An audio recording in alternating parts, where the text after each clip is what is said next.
When it comes to Spider-Man 3, everyone's dying to see the movie, but what about the game? Well, wonder no more because we have the update for you right here on IGN Weekly.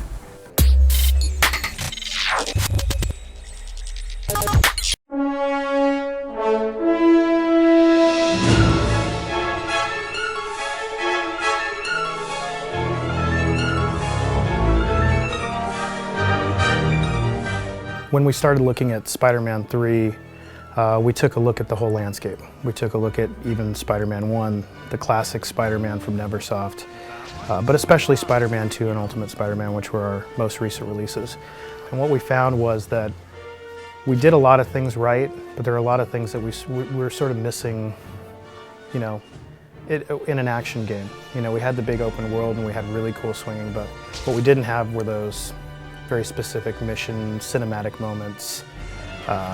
It was a lot of basic stuff and not a lot of really stuff that you could sort of sink your teeth into. So we looked at consumer response. We looked at what the press was saying about Spider-Man 2 and as well as Ultimate Spider-Man. Looked at other games and film and the new movie as well. And we formed what I think is a nice blend between that GTA gameplay that you would expect from the Spider-Man games, from Spider-Man 2, as well as a really deep sort of story element that really is inspired by the movie cinematography.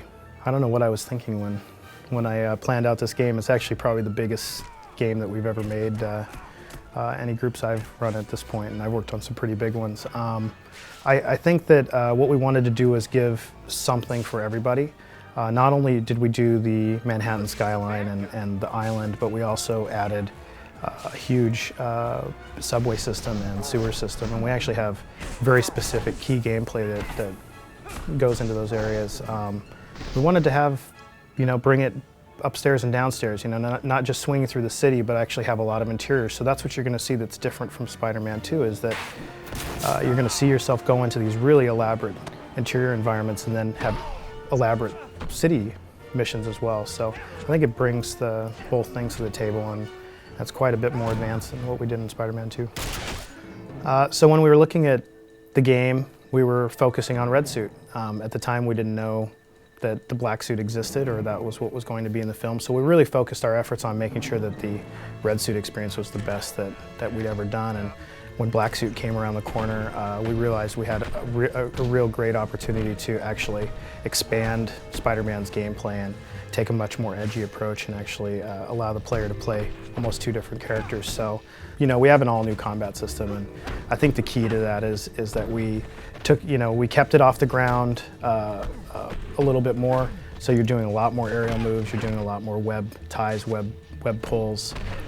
We have a lot more web-based combat, which was almost lacking in the last couple of games, and we really wanted to do some fun stuff with it. So we have web balls and multiple web rodeos, and as Black Suit you have this really devastating move where you actually, it's a one-button press and you actually pull every enemy that's on screen up at once and basically kill them all in one blow. So you see webs going everywhere and everybody gets pulled into one mass and he just pummels them. And then some really fun stuff like being able to hang people up from light posts and things like that. But in this case, we went a little further and we decided that each appendage should be able to be webbed to a different light posts or different objects. So you can have some interesting situations where, if the cops are there and you're hanging people from web posts, then they might actually be attacking them while hanging from web posts, and it's just kind of a fun little side thing that you get to do. There's no question that in Spider-Man games, camera is key, and it also is probably the most difficult task of any game that's out there. He moves extremely quickly, and he crawls on any surface, and basically you have to have a camera that adjusts to all of those situations. So moving 200 miles per hour and doing so upside down is a tricky proposition. But what we did is we took the best of what we had in Spider-Man 2 and we translated the USM stuff into those things, and we looked at each situation. We wanted to frame the action appropriately while still giving people control over the camera. So that's the tricky part, right? He's moving really quickly and you want people to be able to control the camera. So only in certain situations do we lock the camera down. So they really have free-form gameplay experience, but we did make these really huge environments so that not only could you traverse these huge environments and seemed bigger than life, but also it manages the camera a lot better because you're able to frame, you know, the things you want to frame and really see the whole landscape really well. So in Spider-Man 3, especially in regards to the boss fight experience, we really wanted to bring a lot of things to the table. We not only built sort of big arena-based areas for them to be played in, we also really played up the characters. They're much more, you know, in your face than they were before, much smarter. But it's important to know that we have both, you know, what would be considered more traditional melee type gameplay using the combat system and the webs and things like that, but we also have this really cool Cineractive setup where when you get the enemy character in certain situations, you can actually pull off special moves on them, and those things are framed, you know, just like the movie would be. So whether it be right in the middle of a fight or whether it be the big finisher, you get to do this really cool, you know, dynamic Spider-Man or black-suited Spider-Man-like move on these enemies, and you know, in most cases it ends pretty badly for the enemy as long as you're doing the job right. We've improved the game on all fronts, but in AI in particular, we wanted the enemies to act more appropriately in certain situations. We wanted them to flee, we wanted them to be able to take people as hostages, we wanted them to be able to attack aggressively or in packs, and all of those things ended up coming to be. So each time you fight a new group of guys, you know, you're obviously getting stronger as the game's going on, but they're obviously getting smarter and maybe in some cases actually taking more damage or doing more damage. So we have a really nice curve of enemies that you come up against as you go through the course of the game.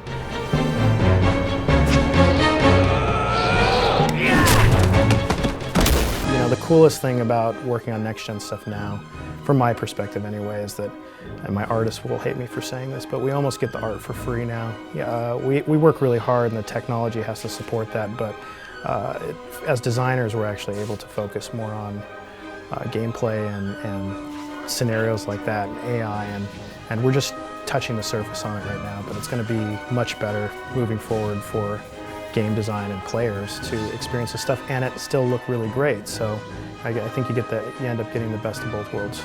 So the main difference between the SKUs is on the 360 and the PS3 are primarily the same except for we have a special unlockable in the CE version of PlayStation 3, which actually allows you to use the 6-axis controller and actually control Goblin and a bunch of new gameplay.